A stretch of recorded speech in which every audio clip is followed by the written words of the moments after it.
Hey, what is up guys? It's your boy Speed here, and today we're going to be talking about the top 5 carries of 7.34. These are heroes with pretty good win rates, or heroes that I just think should have a high win rate that don't, or not as high as I think they should. And yeah, in today's video, I'm going to be breaking down the hero, explaining the build you should generally go on these heroes, and then yeah, hopefully you can execute on that in your pubs and win some MMR. Also, if you guys are interested in more 7.34 content and want to get a jump on the patch, over on the gameleap website, it's currently 50% off, but over on the gameleap website, I'm going to be making a ton of content basically talking about the new builds that you can go, the new heroes you can try, and all the new strategies you can use for this new patch. So if you're interested in that, this is the time to sign up. This is currently 50% off. All you got to do is use the code SUMMER in the checkout. And yeah, hope to see you guys there. Click the link down below. And let's get back into the video. All right, so let's start off with honorable mentions. These are heroes that didn't really receive major buffs, but I still think are extremely good carries and should be part of most carries' hero pool. And those two heroes that I want to talk about are Naga and Phantom Lancer. If you can play these illusion heroes, they will dominate the right games. All you have to look for is a lack of AoE control and a lack of AoE clear, and Naga and PL are still going to dominate. Now, you might be saying, oh, but Speed, they made it where Radiance does bonus damage to illusions, and Mjolnir does bonus damage to illusions, and Shiva's does bonus damage to illusions. Is it still okay to play these heroes? Yes. Do these changes hurt the heroes? Absolutely, and the win rates actually reflect this. It is a notable change. If you're against illusion heroes, even though you would already consider buying these items, they're even better now, right? Mjolnir, Radiance, and Shiva's. And so it is a hurt to these heroes. However, let's say you're picking Naga and PL, and the enemy carry is something like Slark, okay? Naga and PL tend to be pretty decent against Slark. Slark doesn't want to buy Radiance or Mjolnir or Shiva's. There is a Radiant Slark build, but it's, in my opinion, it's not that good. It's okay at best, and it just feels bad for the hero to pick it up. And you might be like, what about the other heroes? Well, optimally, when you're picking PL and Naga, you're last picking it in your pubs, right? You're picking it into Clockwork, Enchantress, their offlaner is like Venomancer, right? They just don't have answers for you. And if you know how to play these heroes in games like that, if you can hit your timings, you win. It really is like that. And so it's important to have these heroes, if you're trying to gain MMR, to have these heroes as a part of your pool for last pick games where it's a free game for the hero. All right, now let's move into the 5th best carry, which actually has an incredibly high win rate at 54%. Now, I will say the higher MMR you go, the weaker I think Chaos Knight is, but even on Dota 2 Pro Tracker, a website that tracks high MMR players 7k and up, the hero has a 52% win rate. On Dota Buff, Chaos Knight has a 54% win rate, and I would say the recent patch really helped them out. Chaos Knight actually received some of the most substantial buffs of all the heroes of the patch, and let's quickly talk about them. Number 1, his stun is much better. It's actually a much longer stun at level 1 because the minimum stun got increased. The maximum damage also got increased, so this ability can stun for so long and for so much damage at level 1, right? If you get lucky, even if you get unlucky now, right? Even if you get unlucky, it does so much. They amp the creep damage multiplier, so now when you crit, you actually do more damage to creeps.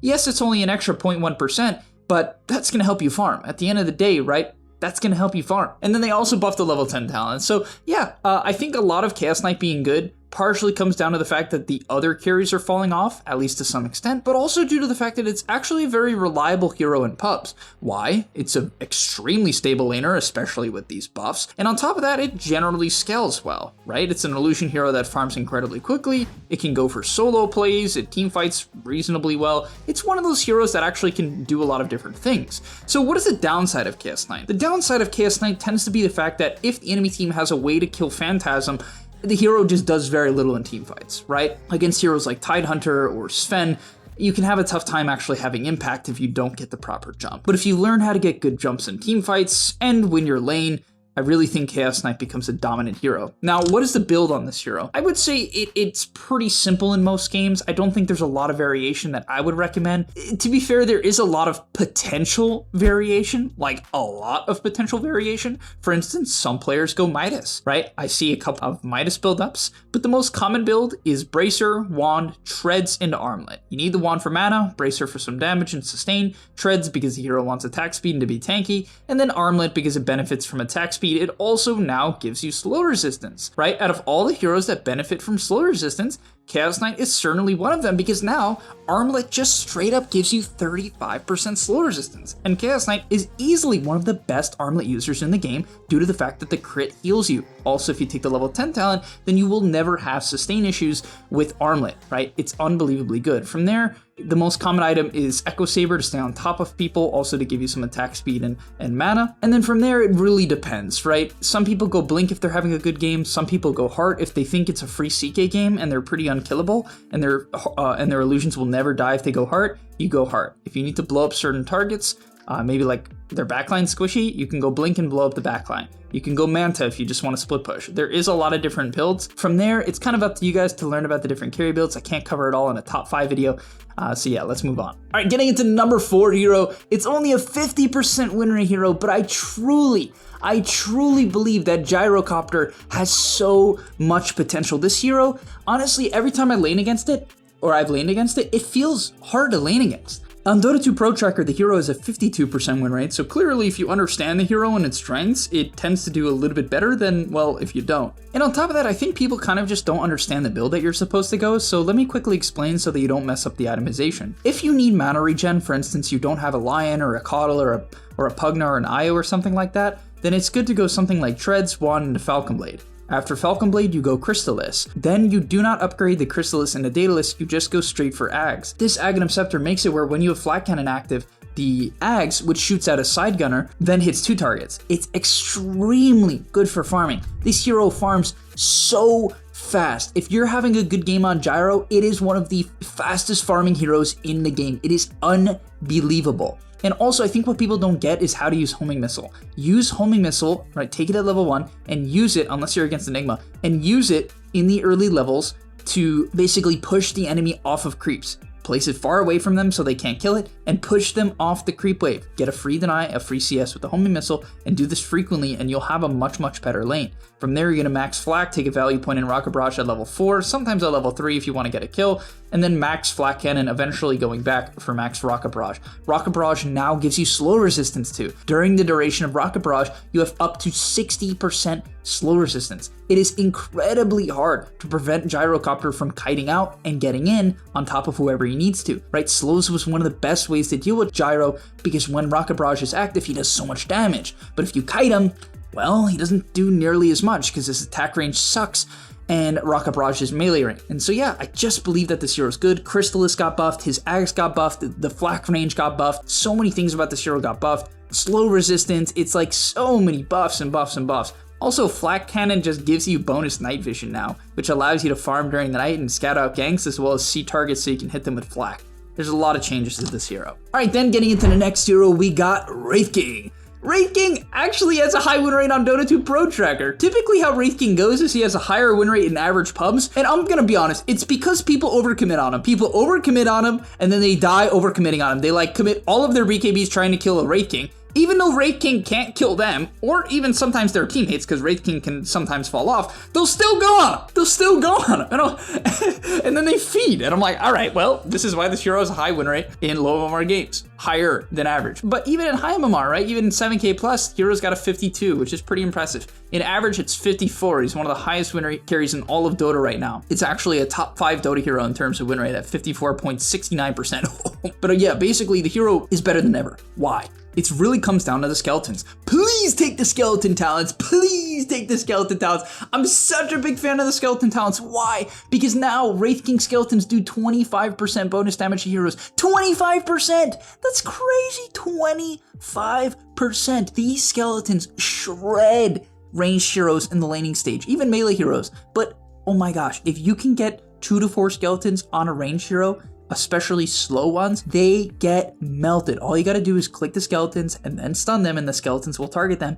And it is brutal how much damage these skeletons do. They lock on, they respawn, and they just zone heroes out of the lane. If you have a good matchup, it is crazy what Wraith King can do. Like straight up crazy what Wraith King can do to these heroes. Other than that, he also got a buff to his level 10 talent, his level 15 talent, and it's kind of sad they got a buff to his 15 talent because the 15 talent they buffed is the stun duration. And to be frank, maybe you should take stun duration, but I love the skeleton's attack damage at 15. They buffed the 10 talent Vampiric Spirit Lifesteal, which I think the summon skeleton duration and cooldown is just so damn good with the skeleton talent at 15. And then the skeleton talent at 20, oh my god, it's wonderful. It's wonderful. You just, like, I did it recently, and now the skeletons do more damage to heroes, and they have more armor, they're harder to kill. Like, they just straight up have 2 more armor now, too, which is so good in the lane. But yeah, when you're sending them down lanes and they're tanking the creeps, they also die slower to creep camps, to creep waves, and this hero can farm so damn fast. I had like 600 CS a minute 30 in a game, or 35. It was unbelievable, because the skeletons give you charges too. You just click skeletons, and then click skeletons, and click skeletons, and they farm for you. Like, literally, they farm for you. All right, moving into the second hero on the list. I can't believe I'm saying this. I can't believe I'm saying it. But PA, yeah, Phantom Assassin, I don't like this hero, and nor do I think it's great every game. But I will say, if you are playing Dota and you want to carry that can 1v9 at some point in the game, PA certainly does that. She does that, right? They now buffed her crit, where technically it's just a 20% chance instead of 15. That's the main thing I understand about it. It also kind of, you can know when you're going to crit sometimes, which is cool, and it's certainly practical and useful. But basically, instead of 15% chance, you have 20%. That's the main change, right? That is the main change. And so what else changed? Why is this hero good now? Nothing, really nothing. That's it, but it is a big buff. I honestly think PA is just kind of a good pub hero. I will say once again, this change is big, but it's just kind of a decent average pub hero. The hero's weakness is that if it gets kicked out of lane and forced into the jungle, it can feel kind of like crap. If it can't get to a good Battle Fury timing because it's getting chain ganked, which you should do to Phantom Assassin if she's having a bad game, the hero is not survivable at all. It can't spin, it can't morph, it can't use illusions, right? It can't hit from high range. It doesn't have any tool besides blur, which, if you're paying attention, you can see, which good players will do. Then the hero gets shut down. In average games, it tends not to get shut down. You should hit a decent Battle Fury timing most games. And then, yeah, get your Deso, get your BKB, get your Axe, get your Abyssal. They also buffed Abyssal a little bit. And 1v9 the game. And finally, the last hero is Ricky, which, dude, this hero always somehow ends up back on top of the win rate charts. Always. It's top 2% in win rate right now, only behind Sand King, which is so funny. But yeah, Ricky Maru, somehow I read the changes and I'm like, it can't be that big of a deal, but his agi gain being straight up 1 higher is kind of nuts. The hero just has way more attack speed now. They did technically nerf the ulti, but it doesn't seem to matter. It seems quite comparable, especially with the buff to the agi gain. Seems almost better. Not the ult technically, but you know what I mean. The end result, the end product. And so the hero's win rate is 57.55%. And on Pro Tracker, which Ricky tends to be worse the higher you go, because people kind of read you out a bit better. Ricky's laning can be kind of bad, right? The hero's sort of predictable in that way. And Ricky farms like crap, so if it has a bad start, it really can't do anything. It's kind of like PA in some ways. So you would expect it to like really do worse in high MMR, and to some extent it is, but the hero's win rate is still close to 55% at 54.7. So yeah, it's doing well even in high MMR, and it seems like it just got buffed a little bit too hard, right? It just got buffed a little bit too hard. It gets a lot of kills, and here's the build, right? Here's the general build that you go. You want to go for Wraith Bands, right? The hero's armor isn't incredible, so Wraith Bands, then sometimes Magic Wand if you need it for the lane, Treads, Diffusal Manta. The other build you can go is Wraith Band, Treads, Battle Fury, Ags, Manta, Daedalus. If you want to like destroy the game later on and 1v9 later on, you go Battle Fury, Ags, Manta, Daedalus, or just Ags, Daedalus, and you can like destroy people. It is crazy. But if you want to play high tempo and just kill people, well, in that case, just go Diffusal and run at people, right? Just go Diffusal, run at people, get kills. I will say, I actually kind of think that the Battle Fury build is a little bit better. Honestly, I think the Battle Fury build is slightly better. But yeah, you can give it a shot, guys. Try out different builds. If you want to play fast and go for kills, don't go Battle Fury. Don't go Battle Fury and fight. If you want to fight and you want to kill people and take advantage of the bonus XP from the ult, then go Diffusal, okay? Just please understand the difference before you go ruin your pubs. But all right, thank you guys so much for watching. Hopefully you enjoyed. If you did, smash the like button, subscribe to the channel, and I'll see you in the next one. Peace. And that's all, but remember, before you leave, come on, before you tune out, subscribe to the GameLeap website where we are going to help you get to the next rank. If you're stuck, click the link down below, and I'm out. Peace.